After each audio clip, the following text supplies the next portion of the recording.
Bonjour. Il y a 10 ans et un mois pour être précis, j'ai acheté pour la première fois une Dacia Locker Laureate. Après 10 ans d'utilisation, voici mon retour d'expérience. J'ai parcouru une distance modeste, 66 000 km, ce qui est peu sur une période de 10 ans. J'ai pris livraison de ma voiture neuve un vendredi matin et le lendemain, le samedi après-midi, petit souci, impossible de refermer la porte arrière donnant sur le coffre, ce qui est ennuyeux. Je laisse donc ma voiture sur le parking et je me rends à pied à quelques centaines de mètres au garage Renault Dacia où j'avais acheté le véhicule. Et là, une hôtesse me dit écoutez, monsieur, désolé, je comprends bien, mais l'atelier ce samedi après-midi est fermé, donc bien, il faudra attendre lundi. Bon, alors que faire? Avec l'impossibilité de rouler, bien évidemment, avec une porte arrière ouverte. Bon, je ne suis pas du tout bricoleur. J'ai appelé mon beau-frère qui, lui, est très débrouillard.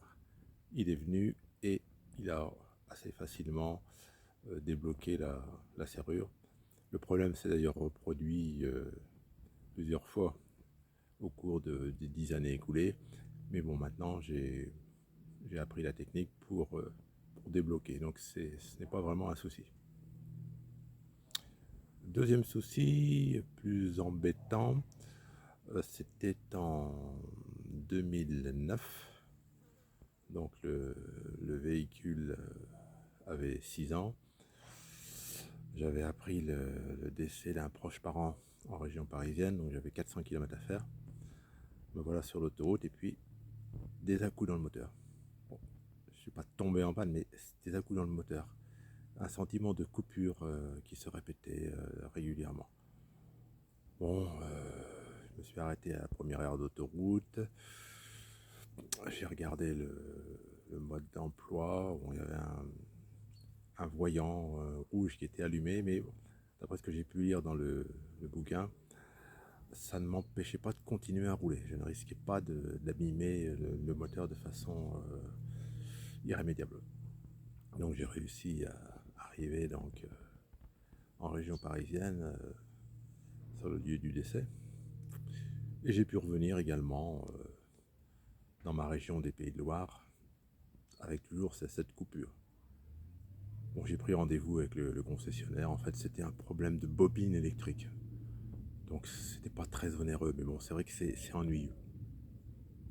Alors, globalement, qu'est-ce que j'en pense de ce Dacia Docker après 10 ans d'utilisation? Bon, c'est un véhicule qui est vraiment très pratique.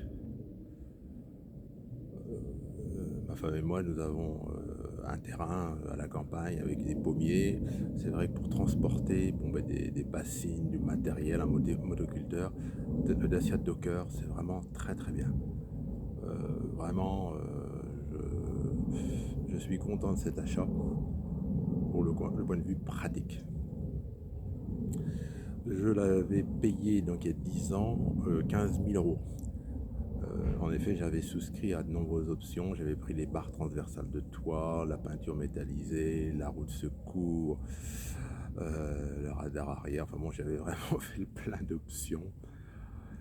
Et bon, 15 000 euros, il y a 10 ans, c'était déjà une somme qui n'était pas négligeable.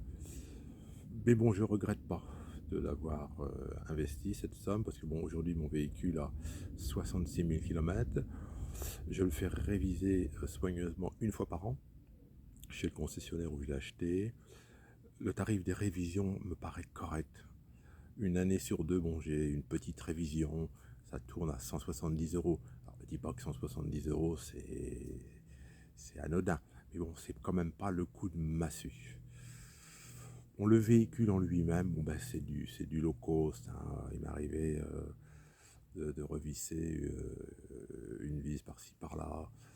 Bon, je crois qu'on peut pas rêver quand même avec du low cost d'avoir la qualité, la finition, par exemple d'une japonaise. Dacia, je pense que c'est une marque aujourd'hui bon, qui est, bon, on dirait, moyenne gamme, un rapport qualité-prix correct. Voilà ce que j'avais à vous dire. Bon, c'est petite expérience, retour d'expérience. Bon, je vais pas vous dire que je suis emballé par mon Dacia Docker, je vais pas vous dire qu'il est formidable, extraordinaire, ceci, cela. Bon, je pense que pour les 15 000 euros, il m'a rendu bien des services et j'ai l'intention, vu le faible kilométrage, de le garder bon, le plus longtemps possible, hein. Encore de nombreuses années si ça tient. Alors, globalement, il y a une impression quand même de low cost au niveau des commodos, par exemple, clignotants. On a l'impression un petit peu d'avoir du plastique au bout des jouets. Ça fait un peu jouet. C'est pas du tout la sensation qu'on peut avoir quand on est au volant bon, d'une voiture japonaise où les commodos paraissent quand même plus sérieux. Voilà. Voilà ce que je voulais vous dire sur mon Dacia Docker. Au revoir, bonne journée.